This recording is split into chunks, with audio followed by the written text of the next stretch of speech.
Hello student, कैसे हैं आप लोग। आपका स्वागत है मेरे किस्पी कॉमर्स चैनल में। तो जैसे कि हमने आपको बताया था कि इस चैनल पे रीड की क्लासेस स्टार्ट होने वाली हैं। तो आज क्लास फर्स्ट है जिसमें हम साइकोलॉजी के बारे में पढ़ेंगे। साइकोलॉजी की जो पहली यूनिट है जिसका नाम बाल विकास या बाल मनोवैज्ञानिक है, उससे पहले हम शुरुआत करेंगे कि मनोवैज्ञानिक आखिर होता क्या है। पहले हम इसका बेस तैयार करेंगे, फिर हम उस यूनिट पे चलेंगे। अगर किसी भी परीक्षा का सिलेबस देखा जाए तो मनोवैज्ञानिक उसका कोई सा भी टॉपिक या फिर यूनिट नहीं होती है। मनोवैज्ञानिक को आखिर किसी परीक्षा में शामिल क्यों किया जाता है? क्योंकि हम बच्चों को पढ़ाने के लिए एक संज्ञान लेके चलते हैं। हमारे जो भी हम पढ़ाते हैं उसमें पढ़ाने से पहले बच्चे को वो किस स्तर पे समझ में आएगा, बच्चे जो हम पढ़ा रहे हैं उससे लेके क्या परिणाम सोचेंगे, उस पूरी जो भी प्रक्रिया होती है उससे पहले हमें बच्चों की समझ को समझना पड़ता है। अर्थात हम कोई भी कंसेप्ट तैयार करते हैं, कोई भी संकल्पना तैयार करते हैं, तो उस संकल्पना को तैयार करने से पहले हम ये सोचते हैं कि उसका परिणाम कैसे होगा। अर्थात वो बच्चों को किस प्रकार समझ में आएगी, किस प्रकार समझ में नहीं आएगी। बच्चों का व्यक्तित्व अलग अलग होता है, कई अलग तरीके से समझते हैं, कई अलग तरीके से समझते हैं, सबकी बुद्धि अलग अलग होती है। इसी चीज़ को समझने के लिए हमें मनोवैज्ञानिक की आवश्यकता होती है। बच्चे को व्यवहार को समझने के लिए कई इसे व्यवहार का विज्ञान कहते हैं, कई इसे वातावरण का विज्ञान कहते हैं, कई कहते हैं ये विज्ञान कला दोनों है। तो हम पहले ये जानेंगे कि मनोवैज्ञानिक आखिर होता क्या है। मनोविज्ञान का प्रारंभिक परिचय।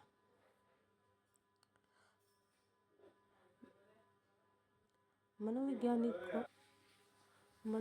को इंग्लिश में साइकोलॉजी कहते हैं, लेकिन हम देखेंगे ये तो पी वर्ड से शुरू होता है, लेकिन इसमें पी साइलेंट होता है। देखिए इसमें पी साइलेंट होता है। तो साइकोलॉजी से हमें समझ में आता है कि हमें इसे सिर्फ रटना नहीं है। कई ये समझते हैं कि हम जब स्टूडेंट्स को पढ़ाएंगे, हम छोटे बच्चों को पढ़ाएंगे तो उसके व्यवहार के बारे में हम आराम से समझ लेंगे, लेकिन ये संभव नहीं है। बच्चों की मनोवैज्ञानिक दशाएं अलग अलग होती है, तो उसे समझना इतना आसान नहीं है। इसी चीज़ को समझाने के लिए मनोवैज्ञानिक जो एक विषय है वो बनाया गया है। इसे हम रट के नहीं, इसे समझ के समझ सकते हैं। ये विज्ञान होता है, समझ का विज्ञान हम इसे कह सकते हैं। तो जैसे ये पूरी प्रक्रिया होती है। मैं एक आपको एक स्टोरी बताती हूँ। दो दोस्त थे, वो बचपन के दोस्त से काफ़ी सालों बाद वो एक रीयूनियन में मिलते हैं। रीयूनियन में मिलते हैं तब उन्हें वे एक दूसरे को देखते हैं, तब उन्हें याद आता है कि ये तो मेरे साथ पढ़ता था। तब जो वो आपस में बात करते हैं। बात करने के बाद वो अपनी पुरानी चीज़ें याद करते हैं। फिर वो अपने किसी तीसरे फ्रेंड के बारे में सोचते हैं। फिर वो कोई निर्णय लेते हैं कि हाँ हम आगे मिलेंगे, हम आगे घूमेंगे, हम उस दोस्त को भी बुलाएंगे। तो इस पूरी प्रक्रिया को हम समझते हैं। जैसे कि जब वो पहली बार मिले तो उस प्रक्रिया को हम संवेदना कहते हैं।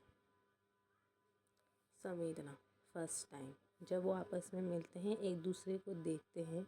जैसे एक बच्चा गर्म पानी में हाथ डालता है, जैसे किसी बच्चे की उंगली दरवाजे में आ जाती है, तो जो भी होता है वो फर्स्ट टाइम होता है। एंड सेकंड, फिर उन्हें याद आता है, वो पुनर्स्मरण करते हैं, उसे प्रत्यक्षीकरण भी बोलते हैं। जैसे बच्चा दोबारा गर्म पानी में हाथ नहीं डालेगा क्योंकि उसे पता होता है कि उसने जब फर्स्ट टाइम पानी में हाथ डाला था तो उसका हाथ जल गया था। वैसे अगर शिक्षक एक बालक को पढ़ाएगा, उसके अकॉर्डिंग कंसेप्ट तैयार करेगा, तो उसे पता होगा कि इस बच्चे को ये कंसेप्ट समझ में क्यों नहीं आया था। जब वो दोबारा उस कंसेप्ट को बनाएगा तो वो सोच के बनाएगा कि हाँ इस बार इस बच्चे को ये कंसेप्ट समझ में आ जाए। तीसरा, संवेग। संवेग स्मरण, यानी जब बच्चा गर्म पानी में हाथ डालता है तब जो उसकी स्किन होती है, वो सेंसर होते हैं, वो एक्टिव हो जाते हैं। जब हम किसी को देखते तो हमारे चक्षु होते हैं, जो आँखें होती है, उन्हें दिखाई देता है हमारी आँखों को। फिर हमारी जो अगर हम किसी चीज़ को खाते हैं तो हमें टेस्ट आता है, तो उन सब चीज़ों को हम संवेग कहते हैं।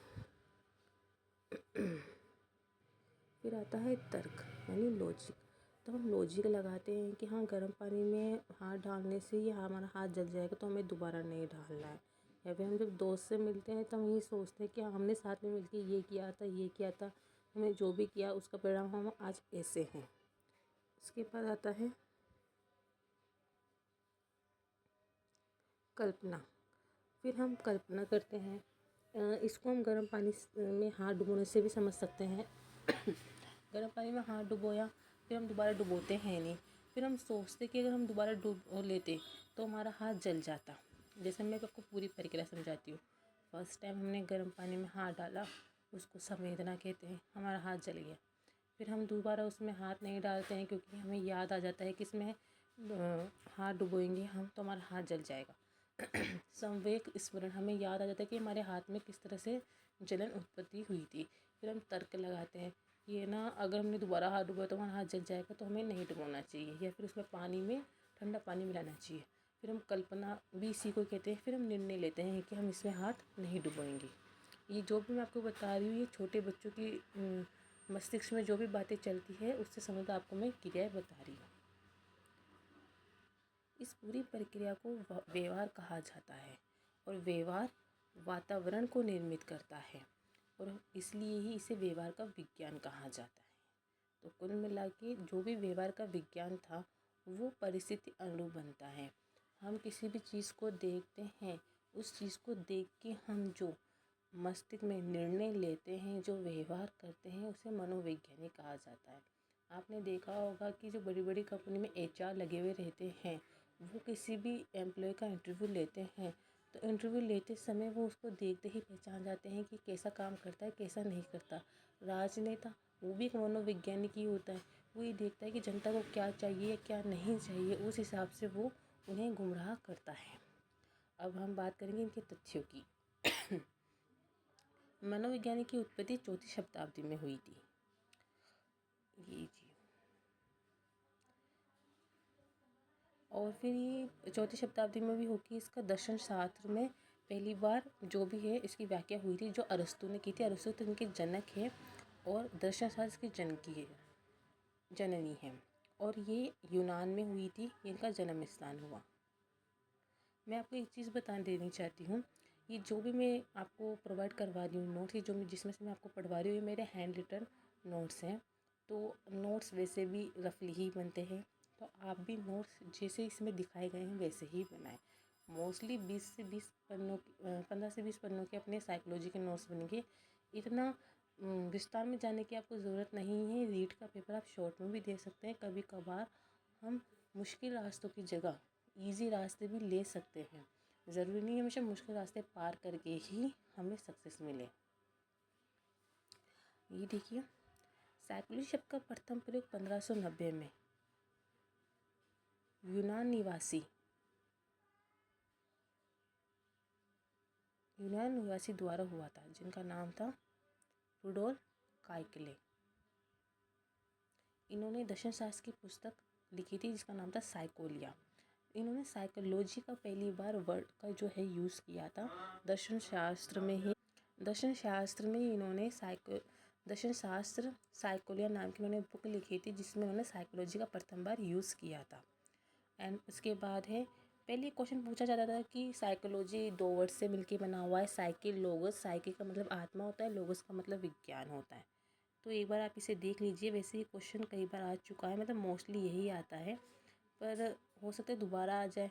ये वर्ड ग्रीक, लैटिन, यूनानी तीनों से लिया गया है, मतलब तीनों में सेम ही बातें की गई हैं। इसके बाद है प्रथम प्रयोगशाला और प्रयोगशाला मनोवैज्ञानिक। ये किसने जो है इसका निर्माण किया? जो प्रथम प्रयोगशाला है वो 1879 में लीमजिंग जर्मनी में विलियम कुंट ने बनाई थी। ये इसके संस्थापक थे और इन्होंने ही जो प्रयोगशाला मनोवैज्ञानिक है उसकी रचना की थी। क्योंकि अगर हम किसी चीज़ को विज्ञान बोल रहे हैं तो उसके लिए प्रयोगशाला होना ज़रूरत है। तो विलियम कुंट ने ही प्रयोगशाला का निर्माण किया था फर्स्ट टाइम। ये संरचनात्मक संप्रदाय यानी एक तरह से स्कूल होती है कि हाँ एक स्कूल होनी चाहिए जिसमें बच्चों को भेजना चाहिए ताकि उनका बुद्धि व्यक्तित्व का विकास हो सके। ये जो भी संप्रदाय इसका निर्माण भी विलियम कुंट ने ही किया था। इसके बाद है कि जो मनोवैज्ञानिक इसके जो प्रमाणिक प्राथमिक दस्तक होती है, यानी जो ऑफिशियल प्रूफ के साथ जो भी जिस चीज़ का निर्माण होता है उसे हम प्राथमिक प्रमाणिक दस्तक कहते हैं। 1890 अमेरिका में विलियम जेम्स ने की थी। इन्होंने बुक भी लिखी थी, प्रिंसिपल ऑफ साइकोलॉजी, जो फर्स्ट बुक थी साइकोलॉजी की। इन्हें आधुनिक मनोविज्ञान का जनक भी कहा जाता है। इन्होंने कार्यात्मक संप्रदाय का भी निर्माण किया था, जिसका मतलब है आदत और आत्म संप्रदाय, एक तरह से मनोवैज्ञानिक कार्य। मैं आपको कुल मिला के ये बताना चाहती हूँ कि जो 30 नंबर होते हैं साइकोलॉजी के, वो लाना इजी होते हैं पर इतने भी इजी नहीं होते हैं, क्योंकि कुछ बातें हम व्यवहार से सीख लेते हैं लेकिन कुछ चीज़ें तथ्यों से जुड़ी हुई होती है। तो जो मोस्ट तथ्य थे वो मैंने आपको बता दिए। आपको बस इन्हें याद करना है, तो एक बार रिवाइज करना है, इससे ज़्यादा आपको कुछ और नहीं करना है, क्योंकि अभी का जो पहला मोटो है वो ये होना चाहिए कि हमको सिर्फ लिट क्लियर करना है। हाँ, कई बार सिलेबस आउट ऑफ जो भी ये सिलेबस आ जाता है, जो एग्ज़ाम में क्वेश्चन होते हैं आउट ऑफ सिलेबस आ जाते हैं, पर आप MCQ करते रहिए, PYQ करते रहिए, आप इन्हें पढ़िए और जो स्टूडेंट्स होते हैं उनके व्यवहार को एक विश्लेषण कीजिए। आप खुद सोचिए कि अगर मैं इसकी जगह होता तो मैं क्या करता। आपके PYQ सॉल्व हो जाएंगे और बचे हुए तथ्य वो आप मेरी क्लासेस से कर सकते हैं।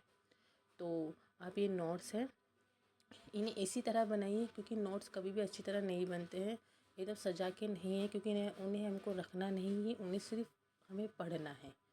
तो ये जो 6-7 क्लास होती है उनका पूरा ब्रीफ मैंने आपको एक पन्ने पे दिया है। आप इस पेज को पढ़िए और इसके बाद आपको कुछ और चाहिए तो आप कमेंट कीजिए। Thank you.